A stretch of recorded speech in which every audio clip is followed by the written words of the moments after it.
Hey, what up, YouTube? It's your boy Sean, aka Sean Knight 3000. That's a 3 with 3 zeros.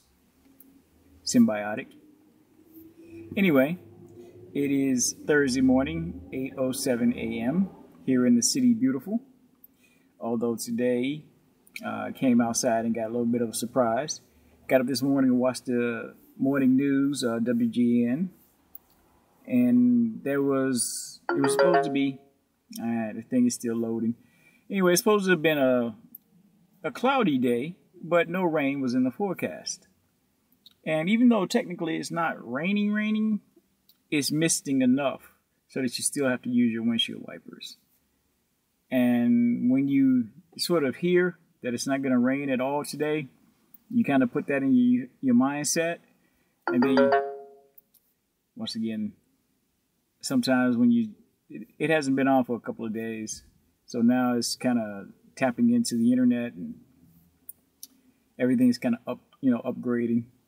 Just bear with me. It shouldn't happen but one more time. Anyway, this week has been pretty good for me. Uber has increased the amount of the incentive, the bonus. They've risen it. They've jacked it up from $45 last week to $75 this week. I'm still waiting to see what the Friday, Saturday, and Sunday bonus is going to be. But hey, $75 in addition to what you normally make, not bad at all. And if you can combine that with working Friday and Saturday, even better. Maybe it's just the time of year that things get busy for Uber, so they increase the bonus around spring, late spring, early summer to entice more drivers to go out and work. Or what I suspect is just a shortage of drivers, and so they have to entice the ones who are already on the platform to stay out a little bit longer, come out a little earlier. As for me, I just started my day. Right now, like I said, it was 8:07. Right now it's 8:09. I've just started my day. I'll turn the app. Actually, the app is on now, but I'm not really expecting anything, to start popping until a little bit later. But I have a few things that I want to do. I want to go hit a couple of stores and restock my, my cupboards a little bit before I start my day as far as with Uber. But I got the app on just in case, in case I get something while I'm on my way to the store or while I'm in the store, I go get that money. Nothing wrong with money, right? Anyway, as far as the rest of my week is concerned, it's been pretty damn good, believe it or not. 2 days ago, I was phoned by an old friend of mine. We used to work security together. And we hadn't seen each other since I left. We hadn't gotten together since I left security. And we haven't talked in like 5 months. Yeah, about 5 months. And, just life in general. I'm busy doing my thing. He's still working nights. Still doing that security thing. And I'm on days. And so we just never had the opportunity to just talk to each other. I didn't want to call him, in the daytime when I'm up, because I know that's when he's sleeping, and he doesn't want to call me at night because he knows I'm working days now, and he knows that's when I'm sleeping. So he hit me up, with a text and was like, "Hey, when you get up, hit me back, So I called him while he was at work, and we ended up talking for like almost damn near 4 hours, And he was just telling me about what's going on. He's with another company too. He didn't stay long with our old firm. He said he left about 2 months after I left. So that would have put him around November, because I left my old company in September. And he left in November. He's got himself another security job, working nights again. And like I said, we talked for like 4 hours. A little bit over 4 hours. And during the course of the conversation, we just got back on the topic of, our old life, before we got into security. this is what I wanted to bring up. We had worked together for about, I'm going to say about 5 to 6 months. And you know, you don't really talk about too personal things with your coworkers, unless they're really, really good friends of yours. You talk about the stuff, you know, what's going on at home, what's going on with the old lady, what's going on with the kids, and it's personal, but it's not the deeply personal stuff that you talk about with your friends and with your family, because you're just coworkers. And it was late, I think it was late November, early December when we first had this particular conversation. You can hear the rain hitting the roof. Now we're going to start to get some serious rain. I guess it's not going to be misting anymore. It's going to be really raining. So much for the meteorologist getting it right this time. But anyway, back to the story. We were doing rounds. We were doing a perimeter check, and it was cold as hell that night. That's why there's this guy that's subbed to my channel. He's going to get into security. He was asking me about, you know, about the job.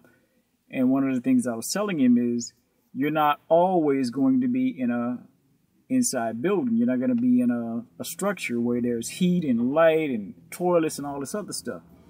You may have to go outside every hour and do a perimeter check. It just depends on your location.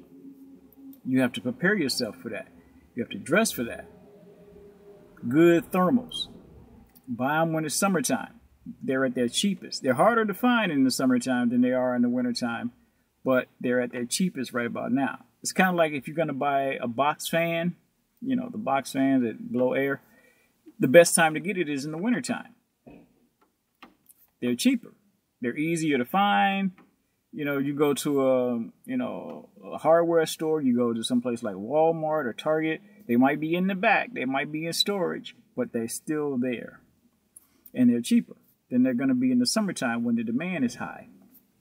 But we're doing a perimeter check, and I'm like, damn, it's cold tonight. And it was really, really cold that night. It wasn't snow yet, it was just a little bit of snow, but it was just the wind chill factor.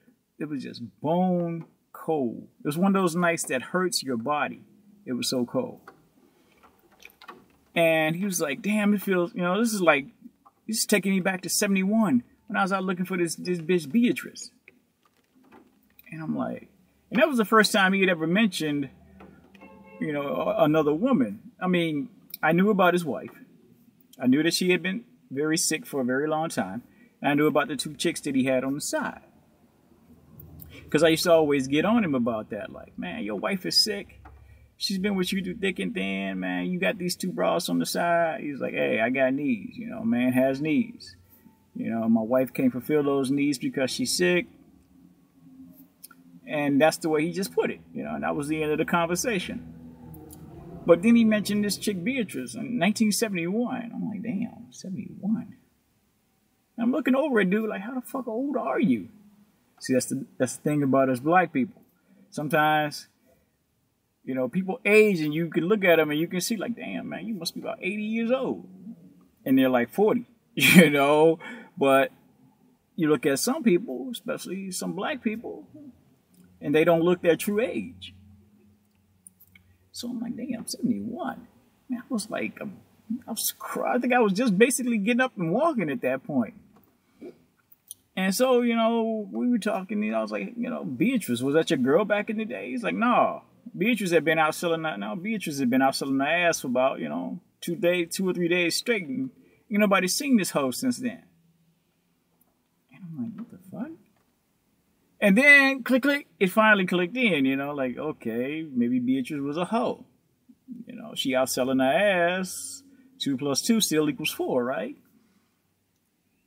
And so he was, just during the course of the conversation, he brought up the fact that, yeah, you know, back in the day, when I was younger, you know, before I got into the security shit, yeah, I was pimping. And I'm like, oh, okay. I mean, it's an occupation, right? Like they say, prostitution is the world's oldest profession. It's even around me. You can even read stories about prostitutes in the Bible. So maybe it has been around forever. I don't know. But just his attitude, it had never struck me that he had been a pimp. Because most of the people I knew had been pimps. And yes, growing up the way I did, growing up where I did, pimping was just part of our culture. You know, if you're of a certain age group and you grew up, no matter where you grew up, I mean, you could have grown up in Mississippi. Pimps were everywhere. But I grew up in Chicago, south side of Chicago, 35th and Wentworth, 35th and Wells, right literally down the street, walking distance from Old Comiskey. Pimping was just part of everyday life, you know. And even when guys get out of pimping, they still maintain that mentality. How they treated women, how they, sort of looked at the world, how they dressed, how they talked, how they presented themselves. It was always in that vein of, I'm a pimp. I had never known a pimp to go from pimping to security. And there had to be something big in between, and I was just itching. My brain was itching to find out what the fuck happened. How you go from pimping to being in security. And it took a long time. I mean, we worked together for like 3.5 years. At this one site, we worked together every night. And it took 3.5 years for us to get to the point where he finally broke down and he told me the story. How he got into pimping, how he had, his hoes, and, how you had to, put hoes in check when they would go, and you had to teach your hoe. Be loyal to you. Don't go off with another pimp, because another pimp's job is to try to steal your hoes. This was shit I already knew. I mean, pimping, like I say, has been around me my whole life. It's also been a part of my life, my family's life, I have cousins who have pimped. I have an uncle who did some pimping. I've heard stories of my grandfather. Before he married my grandmother, he did some pimping back in the day. My mom dabbled in the shit when she was still alive. And yes, women can be pimps. Throughout history, women have chosen to call themselves madams. But what is a madam? A madam is nothing more than a woman who pimps. She just calls herself a madam instead of a pimp. But at the end of the day, what's the difference in the job description? Nothing. You a pimp. So anyway, I'd been around it my whole life. And like I said, I'd never known anyone who had gone from being a pimp to being in security, working a regular-ass 9-to-5 job, or in our case, 11 to 7. And he told me the story, and I'm thinking, well, what happened? And he's like, well, at some point during the 80s and 90s, he got away from pimping and got into drug dealing. And I'm like, okay. And he's like, at that point, that money that my hoes were bringing in was like little chunk change in comparison to what I was making in drug money. And then he got busted. And he went away for a while. And that kind of threw me back. Like, how the fuck are you doing security with a record? It's like, shit, you got enough money, you can pay people to do anything, to say anything. You can get records changed like a motherfucker. You got the money to do it. And that kind of rattled around in my brain for a minute. Like, how the fuck? But then he's like, look at celebrities. Look at these cats who make movies and music and shit like that. Constantly getting in trouble. Yet they serve no jail time. Or little to no jail time. Why is that? Why is it a celebrity can hit somebody with their car and they get community service? Honey, you got the money. You can do anything you want. You can get away with anything. And he's like, that's why I don't have a fucking record. I'm like, damn, But he's like, yeah, it changed me while I was in the lockup. I realized that shit just wasn't for me anymore. And believe it or not, the wife that he had that was sick now, she had been his bottom bitch. Went back when he was pimping. And I'm like, really? You married your bottom bitch? He's like, most pimps do. Most pimps marry their bottom bitch, have babies and kids and raise families with their bottom bitch. That's why she is your bottom bitch. And I kind of remembered some of the pimps around me who had bottom bitches. And he's true. He was right. Most pimps treat that bottom bitch like a wife. Because, in effect, that's what she is. And, you know, just like I said, during the course of working together for 3.5 years, and finally the truth came out, I asked him one night, you know, would you ever go? It was like 6 in the morning. So, you know, we're at the end of our shift. We're sitting around drinking coffee. I asked him one night, would you ever think about going back? Because you could tell he missed it. He missed that life. He truly missed it. He would bring his phone to work, and we would just sometimes be doing rounds and just scrolling through his phone. And I see pictures of him back in the 70s and 80s and shit like that when he was a young dude, you know, 16, 17. Because he got into pimping, he said, when he was 15. He got his first hoe when he was 15 years old. And you could see pictures of him back in the day, and he was in pictures with the who's who of pimping. Whether people know it or not, Chicago is like the mecca for pimps. You want to make a name for yourself in the pimping game, you do it right here in the City Beautiful. Or at least that's the way it was back in the day. It still kind of has that same connotation to it, where pimps come here. I mean, this is where the pimp's ball is held, you know. And if you make a name for yourself in the City Beautiful, man, you are known. You are known nationally. And so he's showing me like, cool. He's showing me like pics of him with just pimps and hoes and white bras and Chinese women and like Hispanic bras. And I'm like, and these pictures where you just got money, $100 bills in front of him and shit like that. I'm like, yeah, man, you had the life. He's like, shit, this is nothing compared to what came later when I was dealing drugs. And I'm like, wow, you know. And like I said, you could tell from how he would talk about it, the nostalgic look back. He missed it.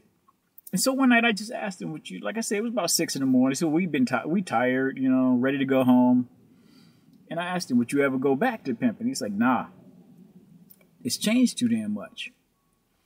These days, being a pimp is nowhere near like it used to be back in the golden age. These days, you can get thrown in prison for a long-ass time being a pimp. And you're dealing with a lot of knuckleheads these days that are out there pimping. That's probably because they weren't mentored by a true pimp. They were mentored by somebody or watching movies, you know? They learn how to pimp by reading books or watching movies or talking to other motherfuckers who didn't know shit, you know? If you're going to learn anything in this world, whether it's welding or construction or anything, you learn from someone who has done it at the highest level. And a lot of the old school pimps from the 70s and 80s, they didn't have the opportunity to pass on that pimp knowledge to the next generation. And so pimps out here today, they learn that shit by movies and TV shows and books and shit.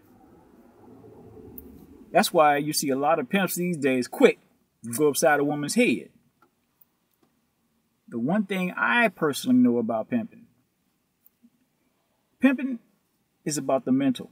It's never about the fist.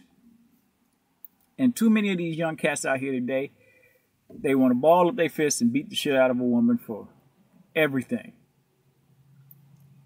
Pimping is about the mind. It's about getting that woman to love you so much that she will walk out there in the middle of the night, in the middle of January, in a tight-ass little skimpy outfit, and sell her body, and come home the next morning and hand you every dime that she made. And she won't come home until she made that quota. She ain't doing it because she's afraid. She's doing it because, you know what, I love my daddy. I heard that growing up my whole life. A pimp was always referred to as daddy. That was love. It wasn't fear. And like we were talking, you know, the pimp game has changed. You take a girl across state lines, man, that's a federal offense these days. Your ass can be doing some federal time for being a fucking pimp.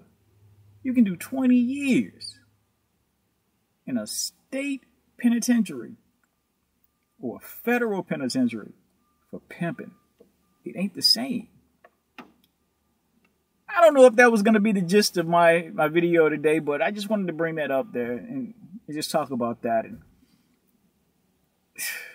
man, the world, you know. It's weird the shit that a lot of guys in security have come from, shit that we know, the past that we all have. Like I say, pimping has always been a part of our culture. It's always been a part of my personal life. And like I say, people around me was pimping. Family members were pimping. Friends, you know, that were like friends of the family were pimping. It was just part of the culture, you know. And comparison today, pimps today, I don't know. I think they try to draw too much inspiration from what they see in movies and TV shows.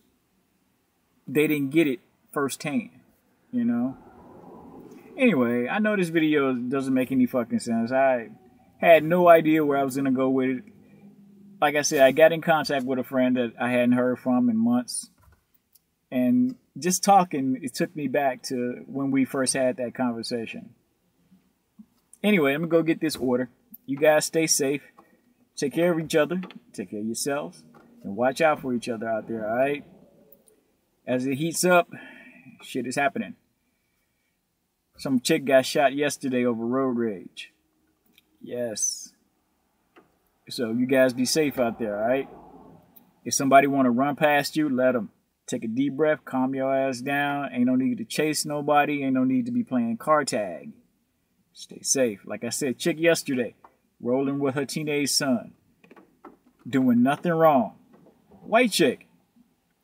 Got shot to death over road rage. Be safe out there, okay? Make your money, go home. If you're tired, if you're hungry, if you start to feel yourself getting grumpy, call it a day, cut the app off, go home. Don't be out there chasing fools. If somebody does something, let your insurance handle it if it damages your vehicle. If they do something to piss you off, take a deep breath, step back, put your foot on the brake, let them go. It's not worth your life. Like I say, white chick ain't got nothing to do with Uber. But road rage got her murdered yesterday. So be safe out there, all right? Thanks, guys, for watching, and I'll talk to you later. Peace.